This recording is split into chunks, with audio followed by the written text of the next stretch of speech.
आप सुन रहे हैं लोटस सेपियो हिंदी कहानियां।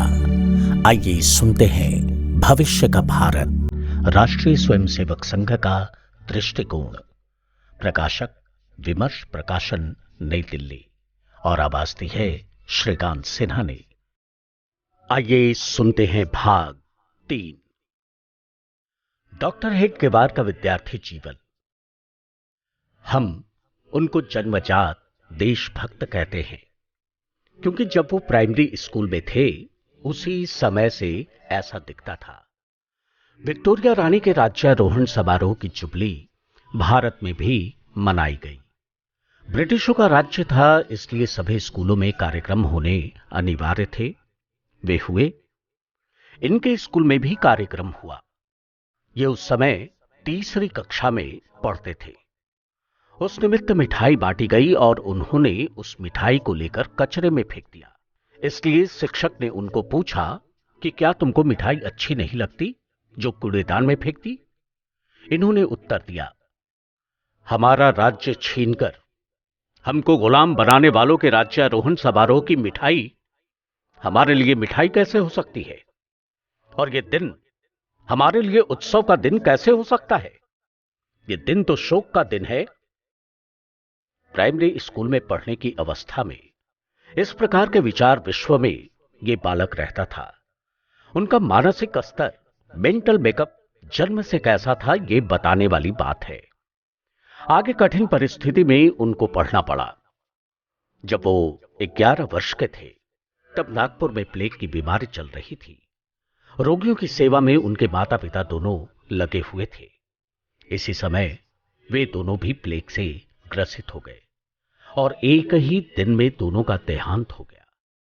घर में कमाई का कोई साधन नहीं था, इसलिए अत्यंत दरिद्रता की स्थिति में उन्हें अपनी पढ़ाई को पूर्ण करना पड़ा। इस कठिन परिस्थिति में भी केशव हेडगेवार, जो आगे चलकर डॉक्टर बने, के जीवन में 2 बातें नहीं छूटी। एक, अपनी पढ़ाई में हमेशा अपने विद्यालय के पहले 10 बच्चों में आना, और दूसरी बात, देश के लिए जो कोई प्रयास चल रहा हो उसमें तन मन पूर्वक सहभागी होना।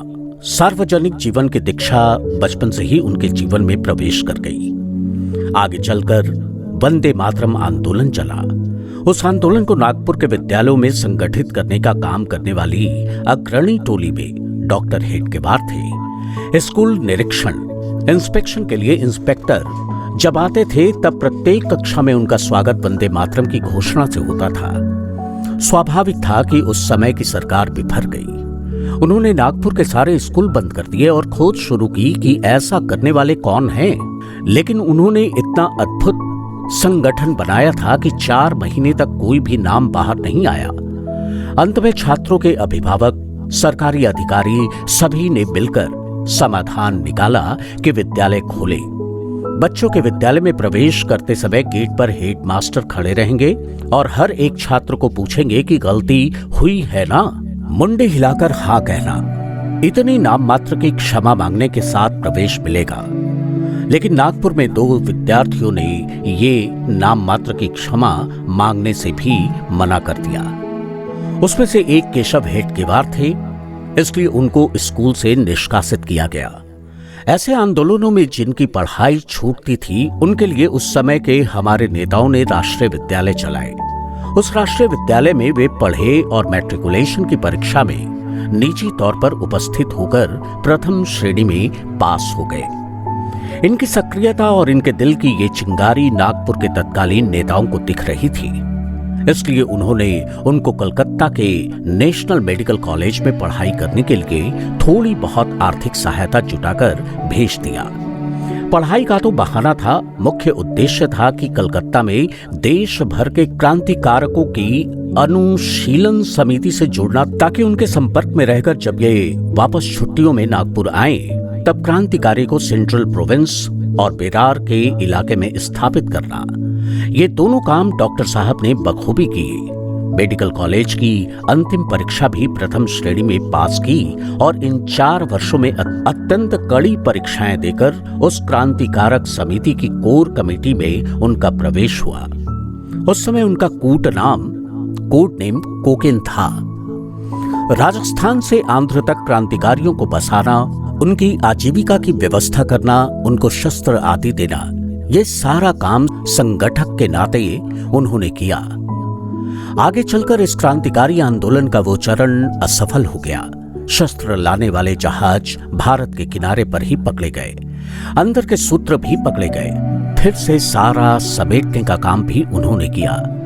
इस कालावधि में उन्होंने ये संकल्प लिया कि इस जीवन में केवल अपने देश के लिए ही जीना है और कुछ नहीं करना है। कॉलेज की परीक्षा पास होते ही प्रिंसिपल ने उनको कहा कि अगर तुम जाना चाहते हो तो ब्रह्मदेश बर्मा में तुम्हारे लिए एक अच्छी नौकरी है, 3000 रुपये वार्षिक वेतन मिलेगा।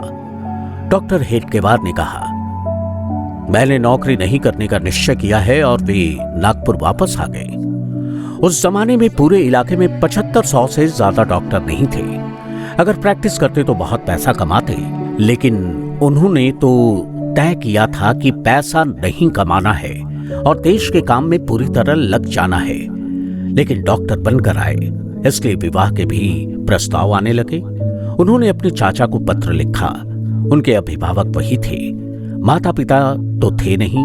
चाचा को पत्र लिखा कि मैंने इस जीवन में आजीवन ब्रह्मचर्य का पालन करते हुए देश के लिए जीवन जीने की प्रतिज्ञा की है, मुझे विवाह वगैरह नहीं करना है। तो फिर प्रस्ताव आना बंद हो गए।